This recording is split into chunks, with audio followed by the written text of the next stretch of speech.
Welcome to the Startup Grind. Okay, thanks everybody for coming. I hope that you got food and everything. I want to go over a few quick housekeeping things before we get started with the interview. I'm Katie Maxwell. I wear a couple of different hats here tonight. I am the community, I'm thinking my title, it's changed. Director of Community Development for Co-work Memphis. But then I'm also the chapter director for Startup Grind here in Memphis. If you have any questions about Startup Grind, catch me afterwards. You can also catch Mary. She's our community manager for Startup Grind. We're happy to help you. Any questions you may have. There are sponsorships available for this particular event, and lots of different ways that you can get involved. Startup Grind in Memphis is a volunteer team, and so we're always looking for people to help with these events.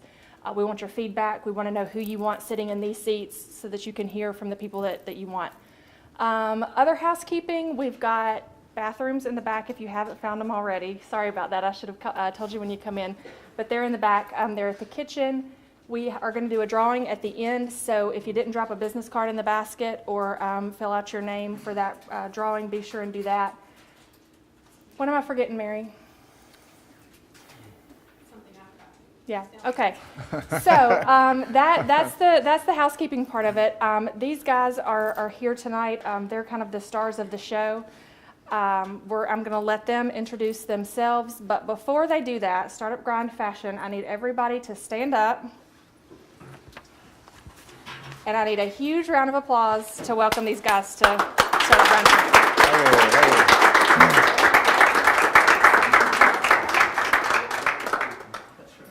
All right. Well, good evening, everybody. How's everybody doing? Good. Well, glad you could be here. My name is Lowell Henty. I'm an account executive at S2N Design. I've been working with Michael since 2009, actually, and it just kind of seemed to be a natural fit for me to actually interview him and ask him some of the good questions so he can reveal some of the reasons of success and why we are sitting here today. So this is Michael Nunn, everybody. He is the founder and owner of S2N Design. And the first question I'll have right away is tell everybody that hasn't heard of S2N what S2N is. Well, first, you kind of heard two different names there. We'll kind of get into that of how we became S2N Design, started as a DBA, doing business as a sole proprietorship, and moved into S2N Design LLC. And then we came up with S2N Design for short, and we'll kind of get into that a little bit more. But S2N Design is actually a integrated marketing company. We primarily focus on web, including website design, website development, which includes anything from what you see on the day-to-day internet to mobile devices, apps, things like that. Then we kind of take that down to the next level of really we focus also on branding, which kind of includes things like buzzwords that you've probably heard, logos and sales collateral and direct mail and those kind of things is a lot of what we do. But also under that creative arm, that branding arm is really theme and messaging is something we really like to do, coming up with the clever tagline, coming up with, the next big idea, the Geico commercial or whatever it may be. That's kind of where we, are. And then third is really the integrated marketing part, where we take all of those pieces and put them together and get them out there so that people can figure out, see who you are, brand awareness, try to get down to the brass tacks of, what are you trying to accomplish? What are your goals? We're not just painting pretty pictures and printing business cards for you. We want to make sure that we're driving results and that we're taking your website and taking it to that next level, not just here's your website and have a nice day, here's your invoice. We prefer to take it a lot deeper approach and do that and really, in a collaborative effort with our clients. Perfect. Agreed. So S2N started in about 2008, and the economy wasn't in the best of shapes then. Why did you decide to start a business? Yes, everyone that ever asked me when in the first, they said, "What do you do?" And I said, "Oh, I just started a business." I said, "Why?" In 2008. So I was like, "Well, why not?" But kind of what led to it is I worked, and this is a little bit of history and maybe a little bit too long, but maybe you guys want to know. Graduated from University of Memphis with a BFA with a concentration in graphic design. So I'm actually a designer by trade, and was a designer at a few agencies. I had my first job out and went to a different agency and another agency, in that kind of typical fashion of, hey, I want to be the creative director, and then you realize like someone has to die in the company in order for that to happen, or you have to be like, it takes a while, basically. But with that being said, it took a layoff to kind of get me thinking in terms of what kind of were the next steps. I had just recently got married, bought my first house, and I got laid off in 2008 with the worst economy, whatever. So the fire was under me, in which I'm the type of person that really enjoys a challenge. A little bit harder the fire, the more I seem to just like that kind of pressure. But with that is really, I started freelancing a little bit and had some clients. Didn't really have them when I worked at the place I worked at, but just kind of picked up, told people what I was doing, things like that, and colleagues and all of those kind of things. And eventually I started getting some business. So I guess you were working at your house at the time. What was the next move past you working from a house? I mean, you've probably been locked up in there all day. Yes. Yeah. So I'm assuming something had to be next. Well, I have to say, digress a little bit, but Co-work Memphis, this wasn't here when I was around. I was in Emerge, which is still there. But I have to applaud what's going on here for sure, because it definitely helped me to get to where I even am today. So much in shared resources and things like that. So you started. So the next step was Emerge, Yes. which was an incubator, much like Co-work here. So, what were some of the things that basically, how did a place like that help you? Yeah, really, working out of the house, it was really funny because, again, I said I was newly married, first house, had some dogs, that kind of thing, and didn't think about kids yet. And I was like, well, if I'm going to go at this, I was working out of the house. I was working in the front room, small 1,600 square foot house. Not small, but just, it's, by the time my wife got home from work, I was so ready to go somewhere and do something else than stay in my house. And she's like, I just want to sit on the couch and watch TV. And I'm like, we have to go out to dinner. We have to go do something else, because I was just so ready to get out of the house, locked in there. But, with Emerge, it really helped me kind of take that next level of, I started out actually sharing space with just somebody that didn't even do anything that I do. Kind of bumped off of them and said, hey, if I just pay a couple $100 a month, can I hang out in your office and have a little space? And he's like, sure. And then that grew into where I got my own office, which was $330 a month, I think, plus some little whatever. And that was a big deal, a really big deal. Writing that check, things like that of, wow, like, holy cow, I gotta do this like every month. And still pay myself and all these other things. So, with that being said, as Emerge really helped, and just this type of environment really helped, because it took me from that place where I was locked up in my cell and I'm bouncing ideas off of my wife, which does not care anything about creative, or she's like, yeah, it looks great. I don't know. What do you think of this logo? What do you think of this ad layout? Do you think it should go this way? Do you think it should go that way? She's like, sure. I'm like, okay, great. This is not going to end well for me. So I'm like, really? You think so? She's like, God, shut up. But with that being said, is moved around and Emerged quite a bit in the shared resources and things like that, in the collaborative spirit that I got from all the other entrepreneurs, whether they were in my industry, which most of them were not. Just hearing them, we were all kind of going through, and still are probably going through, the different plateaus, which is what I like to say of which I've learned from my father-in-law, But the plateaus of, your plateau could be your first dollar that you make when you open the door to your first $1 million, to your first employee, to whatever that plateau is. So, I hit plateaus, and you get to those plateaus and you kind of feel like, okay, should we make that next move? Should I go climb that hill? It's going to require more time. It's really comfortable on this plateau. I don't know if I really want to go that extra mile. But, and we moved around and emerged, but it really helped from the growth of a one-man shop to, once you hire employees or get bigger, things like that, it was able to expand without totally uprooting the whole business. It was very easy to expand. Definitely. Well, I guess so. Like you said, so it basically started in a 300-foot square space. It was tiny, but but it was a big deal at the time. And you're in a new environment. What were, you've basically incurred overhead now, actually at this time. What were some of the things that you learned right off the bat of starting a business? Basically, you've kind of legitimized yourself because you're in an office space. You have clients come in there. What were some of the things that you learned right away?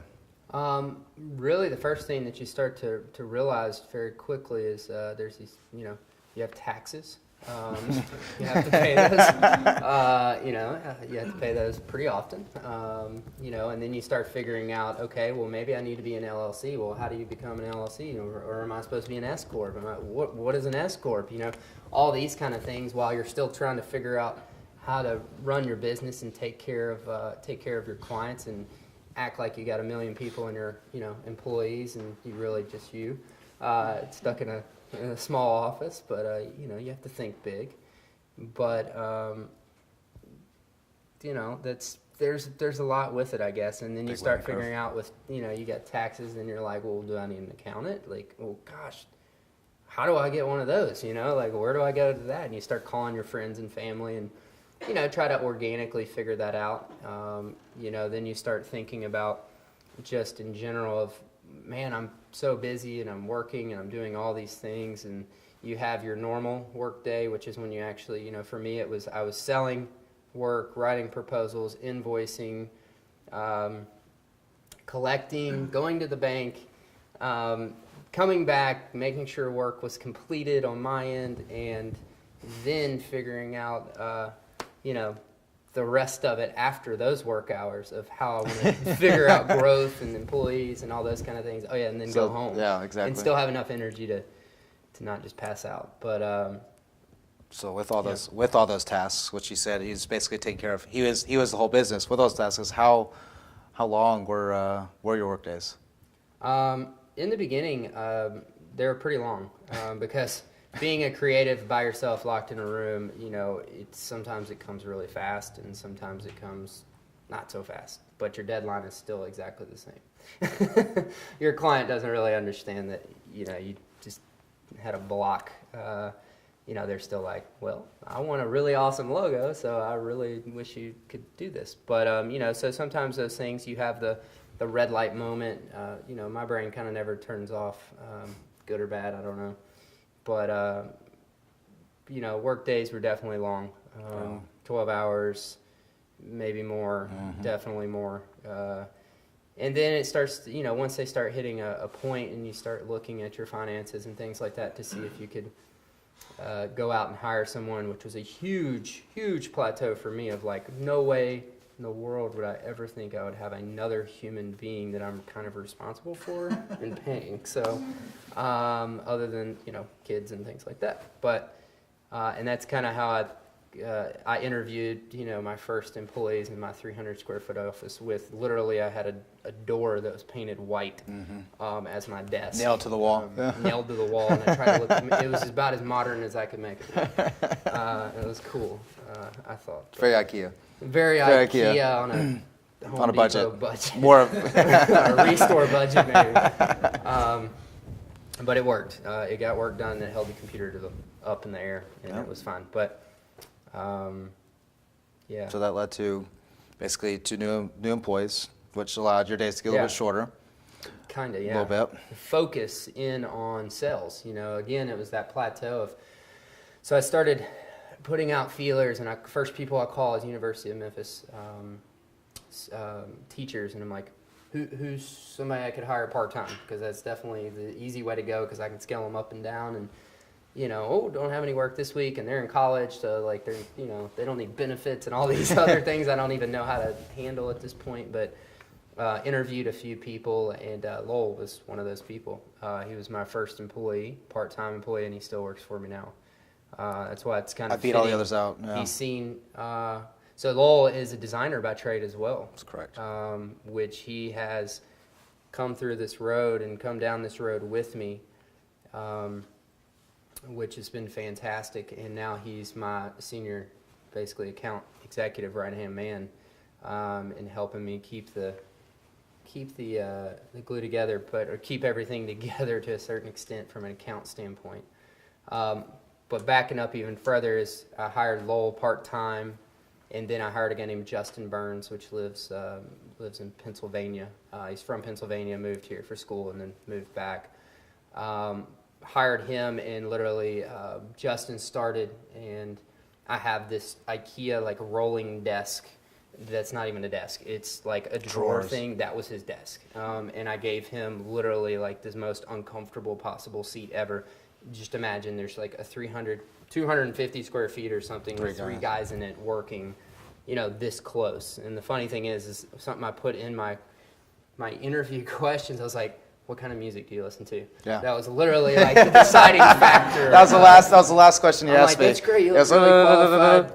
Dude, 'cause we're gonna be like shacking up here for hours and hours and hours. So I gotta kind of hang with some cool people. I don't know if that's illegal or not, but that's at that point, But we kind of rolled as a three-man team. I headed up sales even more and got me out from behind the desk as far as like actually physically designing, even though I still was. I was still designing, but it was more, in a say 60-hour week or 50-hour week, I was designing 25 hours, so I could free up and do I was account managing and going out and getting new clients and talking to them and trying to get anything and everything we could possibly get, to just the opportunity to work on anything. Like, how can I do your logo? How will you let me? How do I prove myself to you? Because I don't have a ton of work and I look young and, all these kind of things. So just give me the opportunity, is kind of my thing, my motto. But then we moved around a merge building, again, about the scalability. It was really nice because when we outgrew that, and I'm like, guys, we're going to be able to get an office, like actually where you have a desk and I have a desk and everyone, and we moved. And then within about 6 months, we moved again to a bigger spot. And then 6 months later, we moved again to about 3 times the space that we had from the last spot. And we worked out of there for a good couple of years. 2008 to 2011. About 3 years. And then we moved into our current space. Let's back up yeah, there. sorry. Let's back up there. So, Sorry, bud. so, Yeah, so keep me on track. yeah, I'll do. So if you went from 3 employees to the 230 square foot space to the next one, there's obviously a lot of growth happening between those months, between those years. At some point, I guess you decided to become S2N Design. Yes. What facilitated that rebrand? What kind of spurred that change? Well, I think S2N, second to none design, it's catchy and it's got my last name and I see what you did there, that kind of thing. People would call me with a business card, but like after they're driving from the, and it was cool. But one, the serious side of it is, I'll take the lighter side. The lighter side was we were really tired of saying Michael at a second to none design, SECONDTONUNNDESIGN.com. And they're like, okay. I'm like, Yep. all right. And you had to do that 100 times a day. So we're like, man, we got to look for another domain name. That's the reality of some of it. But the other was, a little bit of transition of how we wanted to really think about the things in the beginning. I never really thought about, like, who are we as a branding? We offer all these services to our clients and we talk all about this stuff, but we're like the shoemaker's kids that never have shoes. We're like, have we ever looked at ourselves? Like, what do we look like to the public? Are we just this, oh yeah, those are those guys I use, and yeah, they do some stuff for us. And that's kind of was how it was we were kind of that. Yeah, when we got some stuff we could throw them, yeah, sure, we'll give it to them. We're like, well, no. How do we get to that next thing? Like, how do we get to the campaign? That's the stuff we can do. Heck, I'll almost do it for nothing just to show you I can do it if you promise me you'll give me more work. And so with that is, I felt like our brand needed to be a little bit more edgy, a little bit more just professional and modern, cleaner and digital. just it just kind of, and also it was kind of a marker for us and a benchmarker for me of just, that's kind of my infancy stage, and this is kind of the next maybe thing, which is exciting. It's almost your And it's almost your literally the segue. URL. And literally, It's the URL. really- It's also your segue into the digital world, because I mean, back in 2008 when he started, websites they really weren't a big deal. The website key term being like, we need a website, didn't really start until about 2009, 2010 when I didn't have, when those, I didn't when have those, as many. you never general. thought, you never really thought about the web, and then all of a sudden you kind of segued, it seemed like, into the web side of things too. Yeah, with web specifically, is I always could design for web, and I had programmers and things like that I could call, but it was not something we just felt like we could compete with. I didn't just want to be like a guy that knows how to design a website. I wanted to be, you're hiring me to give you a solution, and we understand it better than you. We're not just making it look cool, and then here you go, and see you later, and we don't know how to update it or anything like that. We're just kind of, here you go. So that's really a mark that I always wanted to go towards, is more that digital, because I feel like I understand it and things like that. So we were started to hire the right people to take us to that next level, and that was the next kind of plateau of getting into the web world, of being able to compete, one, with competition, and two, being able to 100% feel like when I give someone a product, everybody in the culture and the business is, when we deliver a service, or basically a service that we can stand behind it, and we know that the integrity was in it, and if we feel like it wasn't, we're just not those kind of people. We'll fix it or do whatever we need to do in order to make it right. That's primarily why we get business, I guess. It's true. So you've moved several times and emerged. You've hired on multiple employees. Yes. You've taken on new industry. You've taken on new work. You're picking up more clients. And it sounds like a lot to be going through, with being a new business. What were some of the, why don't you let some of these guys know some of the growing pains that we experienced that really basically became extremely frustrating, very overwhelming, where it got back to long days again, stuff like that? Yeah, a lot of that is kind of hitting that plateau of, now I had part-time employees. Pretty easy to manage, to be honest. It's not hard management. Taxes and stuff like that are pretty straightforward with payroll, things like that. But when you start getting full-time employees, everything changes. Everything changes. Insurance and all these things. And I wanted to be a company that could provide all those things. And you start thinking about it, you're like, you're sitting at home at night and you're like, man, all these people work for me. I gotta do all these things, and you start breaking down, numbers, and you're like, insurance costs me what? like, what's the law? And then you're like, I don't even know what the law is. Who do you call to understand what all this law is? And you go through these growing pains of just the lack of knowledge of, you don't know until you've gotten there, and you can hire someone to pay. I mean, you can pay someone to kind of tell you and guide you, but then you're like, well, I don't have the money to do that, so you just kind of.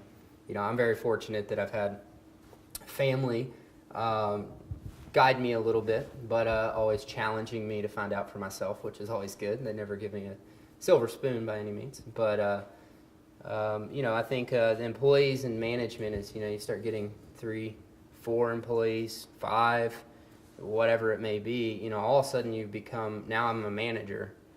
So now I'm putting all my energy into making sure all these people are doing what they're doing, what you've hired them to do, and making sure they don't go off in left field and they're coming in on time. Well, I'm sick and I got this, and you're like, oh my goodness. Wow. Like, I got to call in sick, but wait, you have a deadline. Well, I'm sick today. You gave me sick days. That's why, you're like, okay. So that was a big challenge for me, to be honest, is one of the things that I learned a lot from is how to be a better manager. And sometimes, I would throw in the towel, and we have an admin now. We have an office admin that kind of handles those things because, it just wasn't what I needed to be focused on. It wasn't, it just wasn't. Well, embrace what I what need to you're, be. embrace what you're strong at. You know what I mean? Yeah, If you so excel at being out there, then being consumed. Figure out who can help you and/or the strengths or weaknesses of your current employees or your current vendors or whoever, to try to utilize them as much as possible for your weaknesses, and either learn from them or say, I'm a strong believer even in just current employees to say, designer A is definitely not like designer B, and designer B is definitely not like designer C or D or whatever. I want to hone in. Just because you're a graphic designer doesn't mean you like to do all graphic design things. So, we make sure that the team that we devise for, our clients is made up of a lot of diversity, but also that I give and provide the work that people want to do. And I try to find it as much as possible, obviously, and try to get that kind of work, but it's not a guarantee. But to make sure they're not working on something and hating it. Yeah, and I'm the like, whole well, we time. could have just given that to him because he loves to do that. Why not do that? So, becoming a little bit of a better manager, but the day-to-day kind of stuff definitely was a big hurdle to get over for me personally. What else? So let's go into. You've moved 4 times in Emerge now. Yeah. Okay. You've circled. He's actually circled all the way back around to his original office where he 5 first times. started. 5, 1, 2, 3. 4 or 5, 4. Yeah. So he circled full back around to where he first started, and that actually became his own office again, and he acquired the corner office next door. So not only does he have a president office now, he's moving up in the world now. He's got his own president office, while we're over here. You actually came to the realization that it was time to emerge, which was another. He's talked about plateaus so much. That's a huge plateau for him to leave this incubator that he's been a part of for a few years now, and it's time to actually, as he would say, is go out into the real world. Which when we were in college, we were saying the same thing. So he decided to emerge, which means a whole lot. You got to find somewhere to go. Yeah, I thought a little bit as I came full circle. Suite 322, I don't know. Anyways, I came full circle back to the original place that I got. That was my office. One thing is open air offices are really cool. But once you get to You take somebody like me who talks very loud. 3 years in or so, he doesn't. It's not bad to have a door every once in a while, so you can get some work done. But we came full circle, and it was really exciting to be able to finally be thinking about what the next move was for, just our own kind of space and emerging. And I felt like, Emerge, it was so comfortable, and it was so nice, and we knew everybody in there, and we had this family, and we knew all these people, and actually made clients out of some of them, and we help them with work and getting them referrals and all these kind of things. It's a very symbiotic relationship within the whole building, which was really cool. So it was a little weird to leave that, just being able to get out, but eventually I felt like we crawled enough, and now we need to get out there and walk and run. So we were able to get the space that we're in now, which is still on Tennessee Street. Wouldn't move very far. Another hurdle is don't move on the same street because the post office will totally not understand that you moved. So we're still on Tennessee Street, but the post office just couldn't get it. That was like a good 2 months of trying to figure out where our mail was. Longer, 6 months. I think about half a year. We're still including checks. Yeah, try calling your clients and asking them to cut another nice check. Corporate client. Yeah. But with that being said, is we now are on 456 Tennessee Street, which is right next door to the Memphis Flyer building. A lot of people don't know where it is, but Spaghetti Warehouse is a good one. Spaghetti Warehouse kind of area. Gloves. And we got a space there. Yeah. So I don't know what else to say about it. Nope. So that kind of leaves us actually in our current situation, where we are now. Let's see. you have, let's see, I'm gonna go with my favorite question, is how important, he's talked about employees and being a sole proprietor and actually hiring employees is a big deal. We've seen that with other partners of ours that are going through the same thing. But my question will be is how important have good employees been to you? 2 weeks self-survey. Well, Justin was actually, to be honest, that's another thing within the management piece is you're so excited to hire people and take that leap. Then you kind of figure out you have anxiety, to be honest, nothing against Lowell, but you have anxiety about the performance of employees all of a sudden, things you never even thought of that you would be facing he keeps coming in later. This person keeps doing this, or, which I ran into with other employees and, just they're not getting work done. It would take me like 6 weeks to get up the courage to actually get rid of them or have a talk with them, because I'm like, I'm still cool, right? I'm like your boss. Like, what am I talking about? But, you just didn't know, I didn't know how to act as a manager and maybe that's a downfall, but, I learned from it. I was offended to get, talk. But with that being said, Still good song? Still good on sound? We're good? All right. But with that being said, great employees. Something else I learned is when you get a good one, you keep them. You invest in them, not financially, just financially. Obviously, some finances, but not just financially, but emotionally. You make sure, for me, I take care of them. I try to understand them. I try to listen to them. I don't just bark orders at them. It's just when you find somebody, and honing in on their skill set is the other piece to that. Is just, when you can hone into somebody's strength, it's like, what do I need to do to give you and let you just do your thing and be the best that you can possibly be, and that's when somebody will continue to, I guess, reward you by staying, loyal to you and or, you don't even have to discipline them because they're having fun. They're enjoying their job. I don't like those parts of the job, to be honest, at all. I'm sure there's plenty of business people that do. I do not enjoy the firing people. Yeah, I don't like that stuff, but, that's why we have an admin. So, just kidding. But seriously. You go do it, and I'll be like, sorry. But it's kind of one of those things. Like, I'll call you. We'll get a beer afterwards. Yeah, whatever. Yeah. The breakup. Yeah. But it's much like that. I mean, really finding, and people are going to leave and they're going to have career changes and things like that. But really finding good employees is really hard, though. I will say it's a challenge.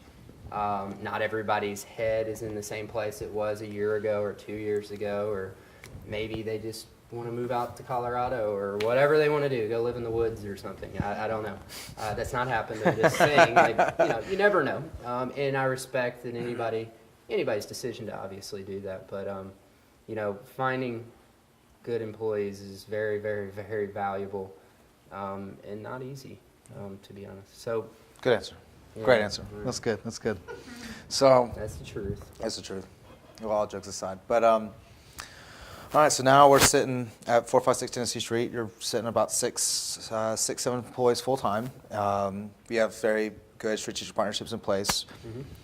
Which all sounds great, right, at this point in time. But how have you what defines your success? How, what has made you felt successful in the last few years, whether it's just personal life and work or a combination of both? I think it's holistic, I mean, it's a big picture. It's not just, we're kind of talking all about work here, and I didn't say much about family and things like that, but I've also got 2 daughters, Emerson and Molly, which is 6 months old, Molly is, and 2-year-old. That's the house with 2 dogs, my wife, a cat, a goldfish now. Yeah, so that's my weekend. I've learned how to stop work and go home and not talk about logos and things like that now, and that's that's kind of where that is. So that's what have been one of your inspirational factors is being able to provide for them and Yeah, and all that's that go really well. defining success. But from a work front, defining success, I've been asked this several times of like, is it the big win of a job?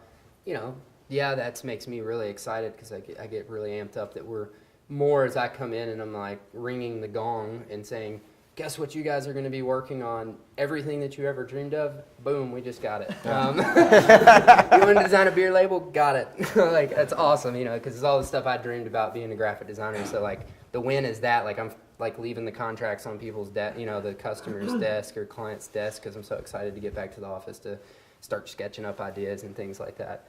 But with that is 100% from a business standpoint is customer satisfaction, depending on how you say that, not all customers are created equal, but really the satisfaction of a client and making sure that we hit on all cylinders and we hit on all the points of what make us different, because what they tell other people is that's no ad can do that, no pay-per-click, none of that. No website. You can write all that stuff in there. It has to be genuine. It has to be organic.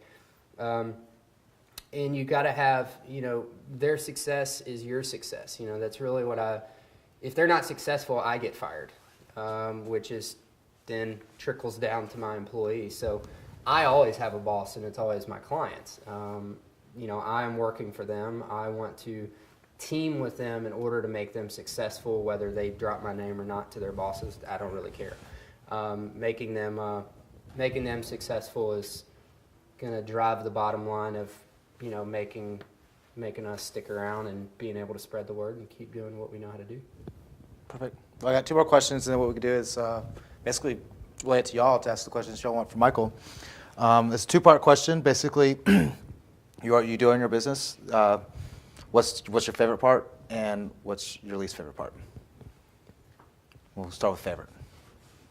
Oh, man, Go least favorite. It's easy.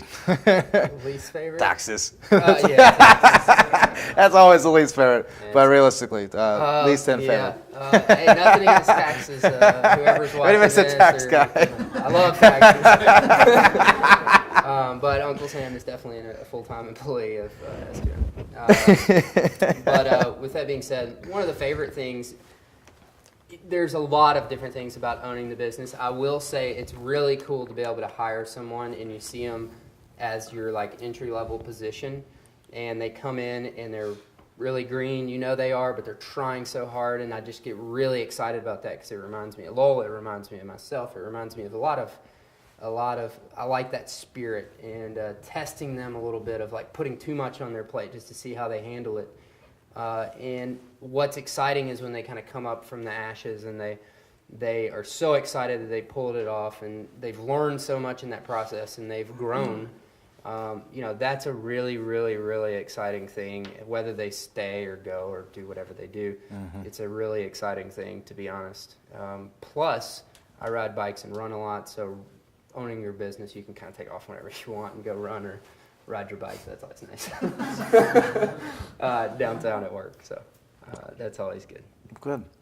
Well, I guess from what I saw last time is if anybody has any questions, what I'll do is repeat the question so they can mic it, get it on video, and then answer it. So anybody have any questions? Yes, sir. So out of curiosity, have you ever had to fire a customer? Oh, good question. So he asked, have you ever had to fire a customer? Yes. Yes. Yes. Not Many. No, like maybe I can think of one straight off the top of my head. Absolutely, I worked with this company for a while. Actually, two. I do not tolerate. With that being said, is the one thing that I don't tolerate. I don't care how much money you have. Talking down to my employees or yelling and things like that. I mean, we've had some, a couple of clients that kind of engage in that, and I mean, I was like, here's your money back, here's all the work, you can go fire, you can go hire somebody else. Nothing makes me more mad than that. There's no reason behind it. We don't tolerate that like CEO syndrome is what I like to call it, of I'm the CEO of this big I don't really care. We're here to provide a service, and you're hiring me, so I would think you'd want to listen to us, not talked down to us, but whatever. But yes, we have had to fire a client, and it was kind of odd that you're in that situation. And it's funny because most of them, the ones that I can think of two specifically, and I think it's the only.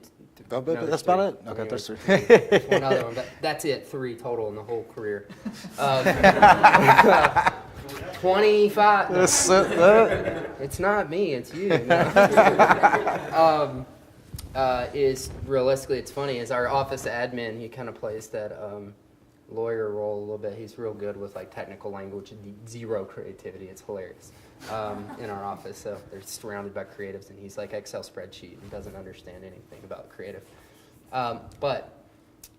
He drafted like even this document that I would sign, and it's very formal of like, okay, we're releasing the files, and they're like, no. And we're like, what?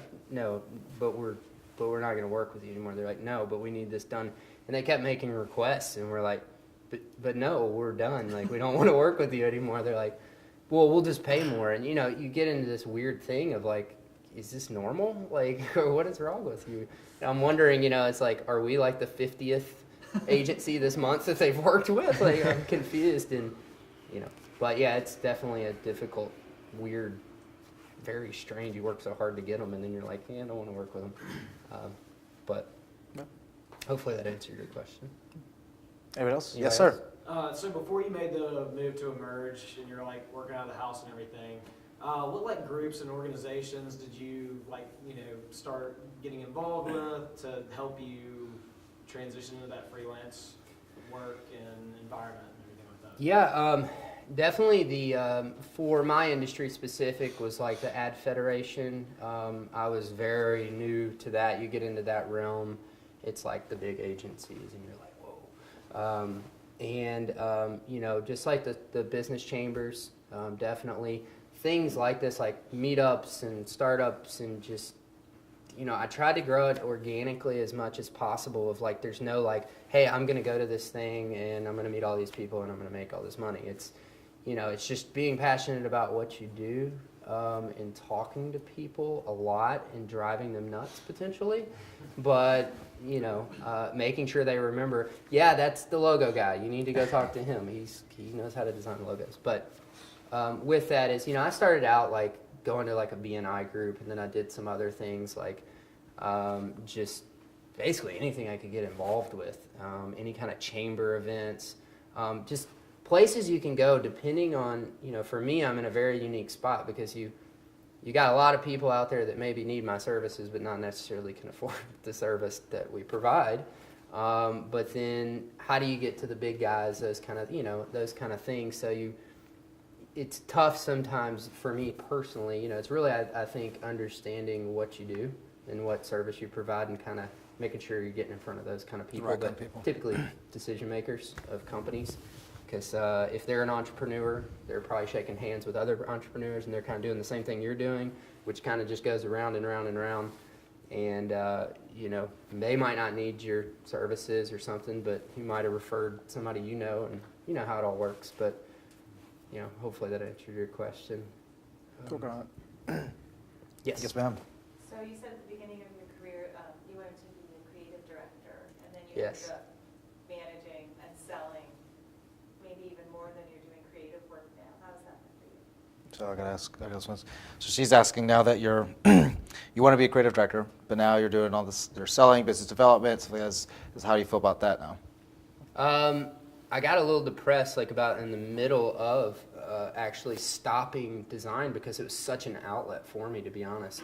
It was a big release. It was a way that I could put my headphones on and kind of do my thing, and it was very therapeutic, and it still is for me personally. And so I did kind of fall into that, and I found that being able to still be involved with the creative doesn't necessarily mean you got to actually do it, which is really cool. So now I am a creative director, and no one's dead, and I was able to facilitate that, and I pretty much work about half the week. I'm in a spot now where that's something I wanted to focus on for the last year, is getting back into that, still involved heavily in the creative process, presenting to clients, but also, that's a little bit of Lowell's role, but kind of the day-to-day stuff he can kind of help with and manage the client and take care of expectations, things like that. But I'm back involved with the creative piece, which is so much fun. So we have lots of brainstorming sessions. Big ideas.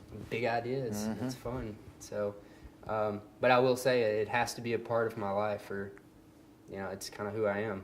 So, you know. All right, Yes. Mike. Are most of your clients in Memphis, or have they branched out in the region or nationally? Or? Good question. Are most of our clients in Memphis, or are they branched out regionally, nationally, internationally, global? We have all the above. Most of our business, we kind of hit on very different channels, I guess, if you will say, and audiences of what we try to go after. We have our small to medium-sized businesses that we really like to work with. That maybe you're a startup, maybe you're I've been in business for a while. I kind of threw my website together. I don't really like my logo.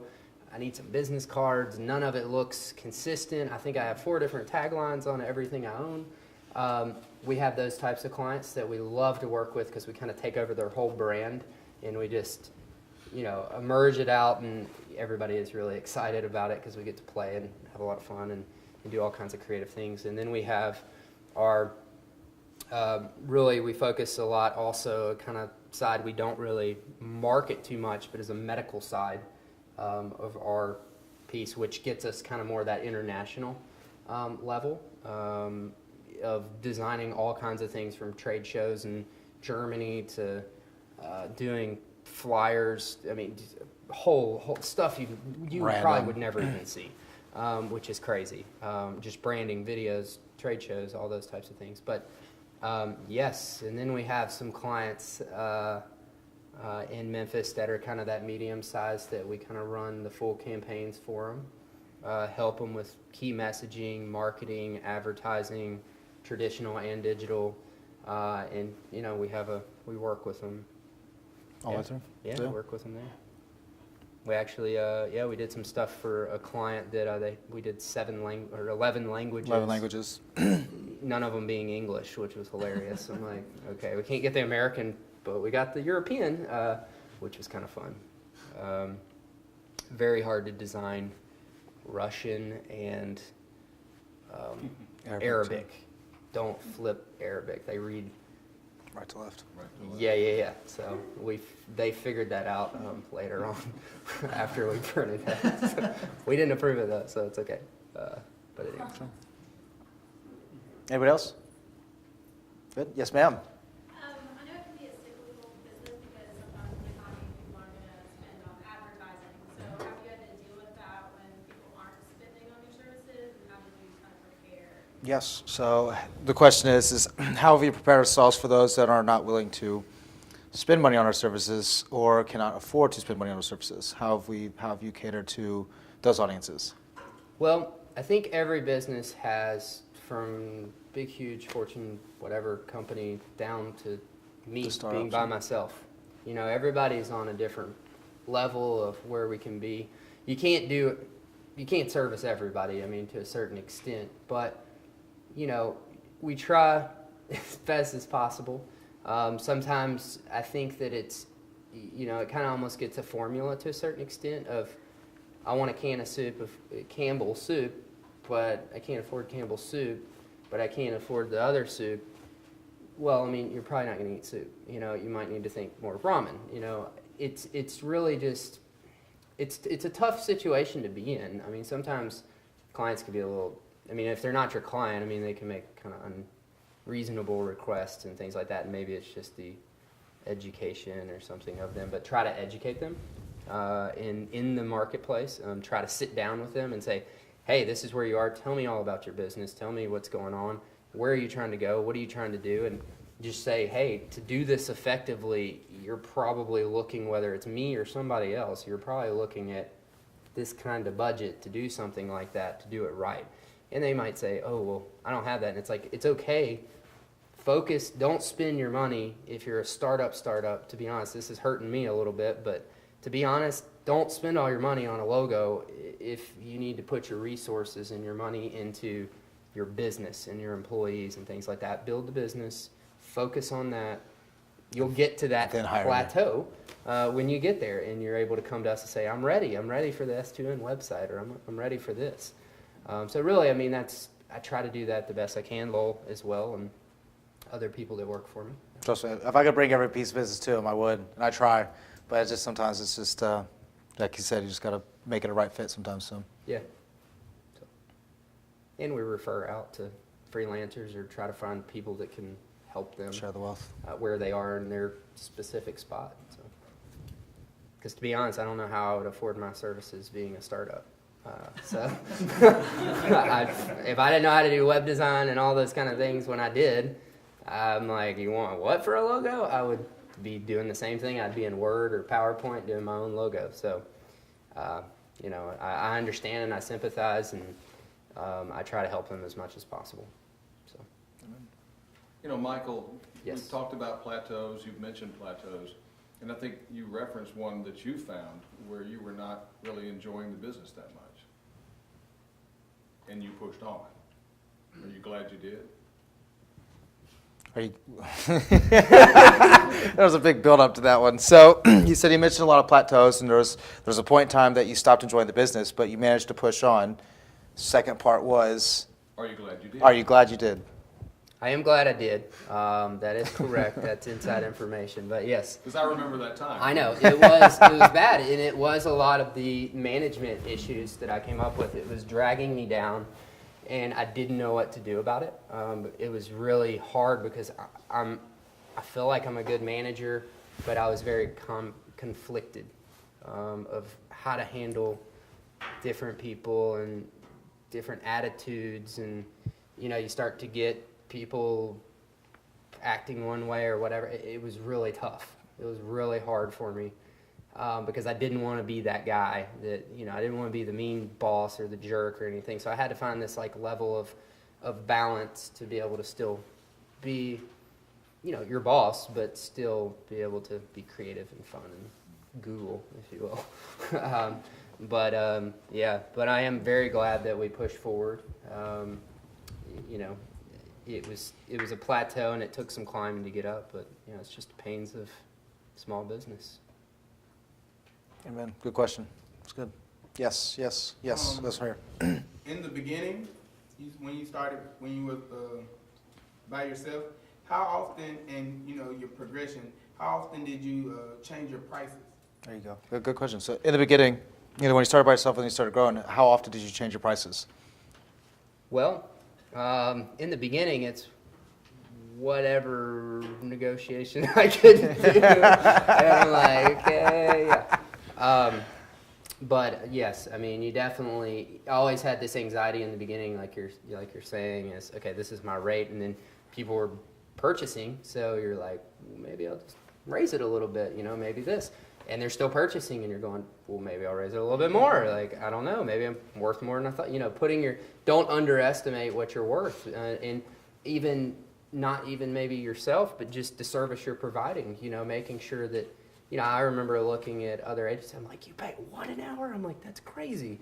You know, it's like triple my rate. I'm like, holy cow! But you know, you start to find, I mean, with your experience and what services you're providing and the quality. You know, I think that looking back, there's a balance there of, you know, when you do change your price, making sure you're not gouging people or anything like that, but you're doing it because you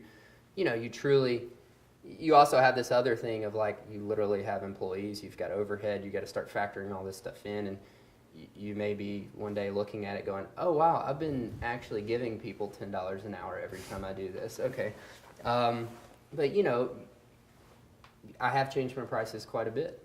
Just with growth becomes more, and actually it's been really cool because clients are normally, I've had a lot of clients say, I was wondering when you were going to change your prices because you were way too low. I'm like, thanks a lot. They're like, well, we can't tell you that, you know. My budget went really, really far. They like had to just, you know, I'm like, okay. But, you know, there's a lot of learning, and I think we're still there. I mean, I think that anybody is. But the other side to that, quickly, is that in any business, it's what the market will bear, and you have to adjust your overhead. whether that's you take a pay cut because your employees have to stay on staff or whatever you need to do to get over that. Really, it's what the market will bear, you know, and your competition and services. There's a lot of, you know, there's a lot of strategy with it. And to be honest, it's at the end of the day, it's sometimes we lower our prices to get jobs that we really, really, really want, like the beer labels or whatever it may be, because, you know, it's really something we feel dear or enjoy. Look, guys, we appreciate your questions. We can get yours. We got to wrap this up. We're getting the camera thing. So let's put it into this, and we can definitely hang out and take any more questions after this. But we definitely thank y'all for your time, everybody. Just thank Michael Nunn for coming out. Thank you, guys. Okay. Thank you.